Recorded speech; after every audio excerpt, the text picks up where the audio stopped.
Hi everybody, it's Abby Glassenberg from Craft Industry Alliance. Hope you're having a fabulous Wednesday. We come here every Wednesday to do a member spotlight where we drop in on one of our amazing Craft Industry Alliance members and learn more about their business. And today we're going to be talking with Debbie Hodge.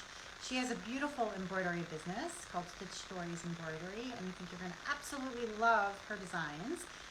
Debbie, I see that you're here. Please request to join at the bottom and I'll let you in.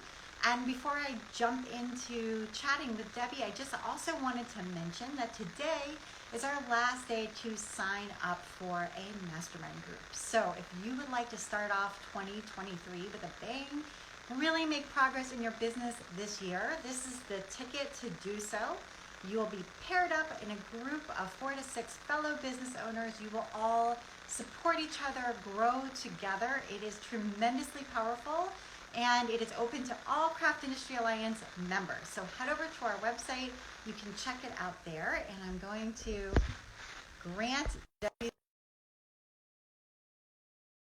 Debbie, hopefully you saw that acceptance and you can join us. And so, yeah, just head over to our website to see the mastermind groups. Hey, Debbie, how are you? Good. How are you doing? I am great, and I absolutely love your embroidery design, so I'm very excited to talk with you. So first, just tell us a little bit about what Stitch Stories Embroidery is all about. Stitch Stories gives you sampler style designs that are 8 inches, whereas a lot are 6. It gives you a lot of stitching to do, quite a bit, but not so much you'll be overwhelmed. It's not cross stitch. But we have a lot of cross-stitchers who will use it as sort of a rest from that kind of detailed counting. We also have quilters and knitters who like to do it as a break. But then people who've always just wanted to learn embroidery, all of our designs are based on 12 classic, easy stitches. So you get to use a lot of different stitches. So it's not boring, but it's not too hard. That makes sense. Exactly. And it's so relaxing. And your designs are just so charming that I feel like when you're finished, sometimes the question is like, what do I do with it when I'm finished? But I feel like with these designs, you could easily leave it in the hoop and just hang it on the wall, just like that. You could frame it. You could make it into a pillow. I don't know if you have other options of what people do with their finished embroidery design.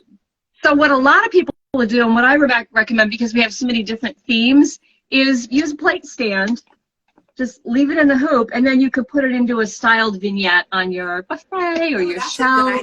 Yeah, and change it out by season. But of course you can hang it on the wall too. But I like to just use them in styled vignettes depending on the season or the colors that I've got in my decor in my house at the time. Absolutely. So you could stitch one for the spring, for the summer, for the holidays. You could do, there's just lots of different ways to sort of, and then put that out on the mantle, on a dresser, whatever you want to do. It would look great as a Zoom background, make you look super crafty, for example.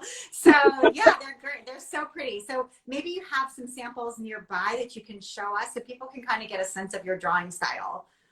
Yeah, so Moths is our most popular design this year. I figured as much. It's so cute. It was brand new in June, but it's just been flying off the shelf. And then here's one that the newest design is Snowy Pines. And this uses, again, different kinds of stitches because there's more satin stitching and working with bodies in that one, whereas with Moths, you've got all kinds of fun fly stitches, lazy daisy, outline, French knots. Here's one called Mountain Time. And again, I'm always looking to get a number of different stitches, but also different stitch combinations. And also, it's a little bit, I say that it's sampler style because you could dig in and you could do the tent. And then you could do some trees, and then you could do mountains, and it's like you can just get bits by bits done. And the packaging with every kit, you get a 4-page stitching guide, but then you also get all of your supplies are in this super handy tin. That's our cute. They love this tin, and it holds, here's the fabric. The fabric is printed in color, and it's permanent. You're going to find with some kits, you have to transfer it yourself, and then you can usually wash it out or heat it out. But this design does stay, but we try to keep the lines thin and you can cover them up. It's really great for people who really want to make sure they can see well what the design is, see what the colors are.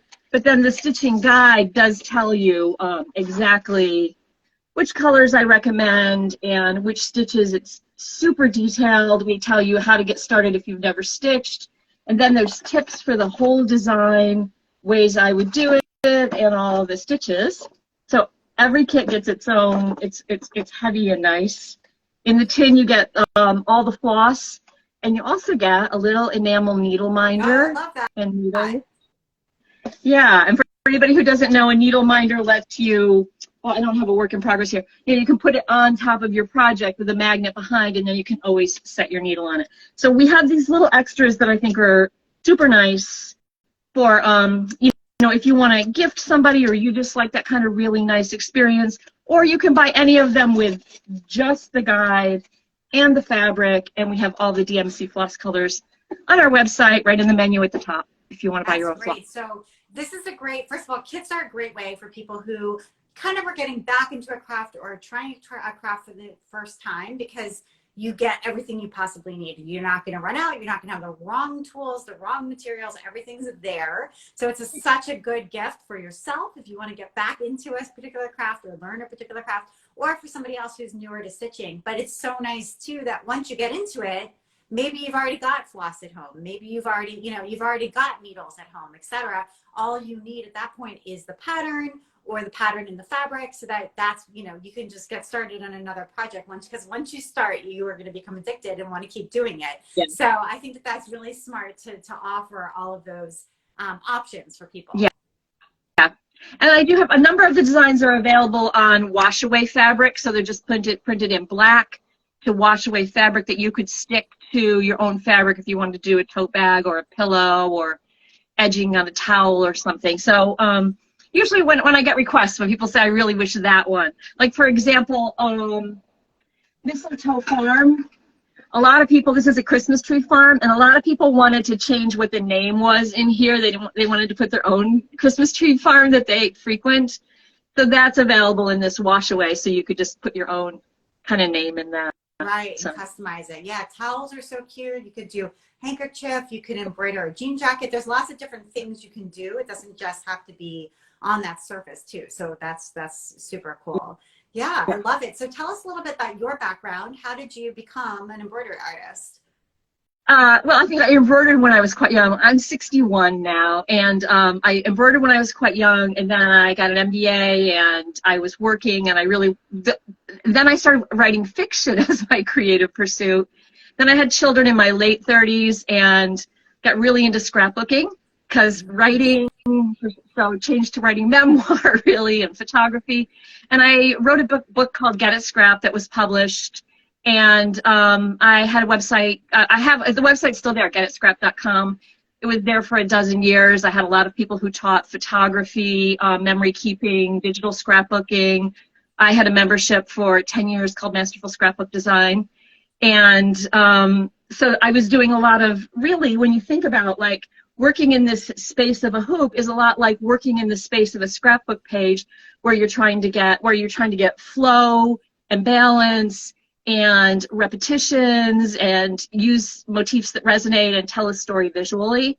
So I had done the scrapbooking, and then I have another business called Teach What You Do, where I work with a lot of creatives who are creating online courses. But then during COVID, I really wanted to embroider, and I just started creating these kits, and it was a lot of fun. And it was also in a time, my husband runs a program at the University of New Hampshire. He had students who had lost their internships. My son had lost his internship. So my husband was like, why don't you just get a couple of students and, you know, do some research the summer of 2020, you know, market research. So, and we just did it and figured out how to set up a Shopify store. And so it was started as a fun thing, and now it's become my main business. That's so cool. You've got a lot of experience to bring to bear. And when you had these students who were doing some marketing research as part of kind of a new sort of internship during COVID for you, what were some of the discoveries that they made? Because I would love to have like a group of college or graduate students who are in marketing or business or something kind of do research and help me take my, you know, endeavor to the next level. So I'm fascinated by what they might have, you know, uncovered for you. You know, really what we came up with was all the different ways that embroidery is offered. And I really wanted to find a niche, and because people will often say to me, well, why don't you have squares? Why don't you do this thing? Why don't you, like, people have millions of ideas of what I should do. But what I do is 8 inches, 12 stitches, 8 colors. Okay, right. You know, that's what I do. That's my niche. And what you'll notice is, like, I admire a lot of people who are in Craft Industry Alliance who have really gorgeous embroidery designs that are going to require more thread painting, more detail, or they might have white space. They're real stunners to display, but this is really about the stitching experience. This is really about enjoying what you do. So I think what, Isaac and Hannah found, we looked at what the price points were. We looked at what was included in a kit. And we looked at how we could come up with a tagline that we could stand out with and a name. And yeah. I think that's fascinating. And what you're really saying is, like, you created a set of almost like boundaries. Like, this is what it is and this is what it isn't. And that allows you, when somebody, because it sounds like you get a lot of requests, when somebody says, okay, I want the Christmas Tree Farm one, but I want to put the name of our local Christmas Tree Farm on there, that can be a yes. And then when somebody comes to you and says, well, I want a square version, that can be a no. So you know who you are. And a business in some ways is like a person. You need to know who you are in order to be able to understand, like, I don't go to that kind of party, or I do have that sort of event, or whatever it is. You know yourself and you know your business, and that allows you to sort of expand the right way, say yes to the right opportunities and no to the wrong ones. Right. So, yeah. That's fascinating. Okay. So you said you are on the Shopify platform. You're not on Etsy? I am on Etsy. I don't do a lot of sales on Etsy. I think maybe I've done maybe 12,000 this year on, like, maybe 1,000 a month on Etsy. Okay. But most of my sales come through Shopify. Okay. Great. And so you're selling them through Shopify. You've got a lot of sourcing, I'm imagining you had to have done in order to get this going, as far as being able to buy tins wholesale, threads wholesale, needles wholesale, and all of that. That also probably required a good deal of research, because even coming from a scrapbooking and membership and fiction, right, those aren't things you necessarily would have come in knowing. Right. And I think, the business is still young, and part of the success comes from being able to be nimble and crank out a lot of designs, which means that I use spoon flour for my fabric, which may not be the least expensive or the least efficient choice. But on the other hand, I love the quality of their fabric, and I'm a pro member, so I can turn it around quickly. Right. And then the stitching guides, I have this incredible supplier. In fact, they called me out in LA last night. I mean, it took a while to find a printer who could consistently give good quality and turn things around. Floss has been a little more of a problem, but because I just use DMC floss. The other choice that I've made is I don't sell wholesale, except in one little store in Bar Harbor, because I like Bar Harbor. I mean, I started to do wholesale, but then I realized the price point I have is $34. Cost for me a kit is about $8.50, so I'm at that, 25%. It's the volume that I would have to do to make wholesale worth it is just not worth it for me. Right. And this way I can continue to include these tins, which I just had. I was buying them in the U.S. and I just had these made this summer. Oh, and nice. So I no longer have to put a sticker on them. They're just the right size. Finally, they're at a better price. But that took a while for me to get to the spot to do that. So I can keep including, like, the tin, the needle minder. I mean, that's, like, I think that's 64 cents. Like, there's a lot in here. There's a lot of nice extras in the kit that I couldn't do if I did wholesale. Yeah, and it's interesting because there's definitely a wholesale market out there. Like, I could see these on Fair. I could see them carried at, boutiques that aren't necessarily craft stores, not necessarily just quilt shops. Obviously, yarn shops, that's an obvious, fit. But I could also see them at gift boutiques and things like that. I could see you exhibiting at New York Now or at Shop Object. There's lots of but I would really there, but you have to have the pricing where it could be to be wholesale and the volume, to make it up in volume. But it's not necessarily the right choice, or it may not just be the right choice right now. Right. And it was fine for me, and it's going to be fine for me. I've always been I've run Facebook ads for my other businesses for a dozen years. So I've always been able to drive traffic. My Facebook ads account was hacked right before Thanksgiving, and I'm not back on that platform yet, which was a big hit, but my Google ads started running today, and so I'm learning Google ads. I have hired an agency for that, and I you know, ups and downs with business, right? Absolutely. And everybody should come follow you on Instagram since you had to, did you have to start your Instagram account I had this other one with the same name without a dot in it. I don't, just because. So I'm using that one today. I hope to get back on Facebook in another few weeks. I mean, I am working with them. There is a case open. I think I'll be back. And I have a much bigger account that I can't access right now. For you. Yeah, follow that's me there, but stressful. also come to stitchstories.com and get on our newsletter. There's a free section in the menu. There's free printable patterns there, ornaments for Christmas. You know, or you can go to stitchstories.com/news and get on our mailing list. I've always invested in growing my mailing list. So smart. Yeah. Because, you know, Facebook ad accounts get hacked sometimes. Yeah. You lose access to them, and you know, the thing that you don't lose access to is your email list. So that is really, that's really very smart and good advice for everyone listening, because it could happen really to any of us at any time. And so I'm sorry it happened to you. I hope that Facebook's listening and everybody, bring it back. You should all make sure you're using an authentication app for your two-factor authentication. Don't use your phone number as that second factor. Use an authentication app. There you go. Good advice. Good data security advice. That's awesome. So I love your designs. I love your business story, and I just think it's, you know, they're precious, and they're they're unique in the market. You know, as you said, you know who you are. So people should absolutely come sign up. And tell us again the name of your website so people can come and make sure they get on the newsletter list, and maybe buy a couple of kits for the holiday season as well. Yeah, I'm shipping every day.